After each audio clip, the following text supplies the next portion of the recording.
many of our kids end up needing some sort of assistive equipment, whether it be a walker or a gait trainer, or sometimes it's crutches or standers, what have you.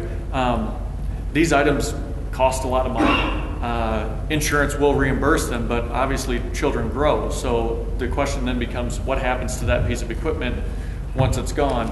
Insurance constraints have gotten tougher, and certain insurances at this point will actually, their reimbursement is less than what our cost is on the actual equipment. So we work hard to try and figure things out in those situations to make sure that it's still available for families. But I think an answer to that may be trying to get some sort of an equipment exchange set up. I know Therapeutic keeps some equipment. You know, we try and keep some demos, so sometimes our parents will give us stuff, and then we can try and do some sort of little loaners and stuff like that, so that families can at least try these things before they have to buy them. Because the other thing with equipment is, while it can be extremely helpful for families, it also can take up a pretty good sized footprint. So if you don't get a chance to actually utilize it a little bit before you purchase it, and you're left with something that maybe doesn't meet the needs that you thought it was going to, you just got a big expensive dust collector. Clothes hanger.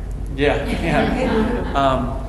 So unfortunately, the answer to that right now is no. Sometimes I think we've always had kind of more of an underground system for that, if you will, where therapists, their families will give them their stuff after they've grown out of it. So all of our therapists have kind of got, like, I imagine like a little stock room somewhere, like in their garage or something, where they have a couple of pieces of equipment, but once they find a family that it works for, then they may pass it along, or they may let them try it out until they say, yes, that's what we want for the family, and then pursue it through insurance. So there's not one great place or facility for that right now. Really quick, we just went to a meeting last month, and there is a place, actually. I did not know either. Oh, wow.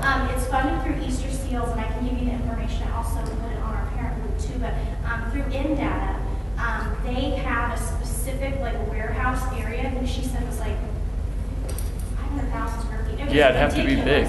I couldn't believe that they had where they take in walkers, wheelchairs, all kinds of things, and they give them to the families. That's awesome. So I have the contact information. If you call her, you know exactly what you need or whatever, they will let you know. Yeah, and they're trying to definitely do that. So they said they have specialists there that check it out, get it all greased up, cleaned up, everything, and turned around for other families. So I don't think they have a massive amount of equipment, but they do have that, and it is free to families. So. But if we, even if we can know about that as a resource, that'd be wonderful, because we can then direct parents to that, or take the equipment. I literally am thinking about buying a barn to store the equipment that we have in, so that we can try and do this. So if there's a facility that'll do that, that would be huge.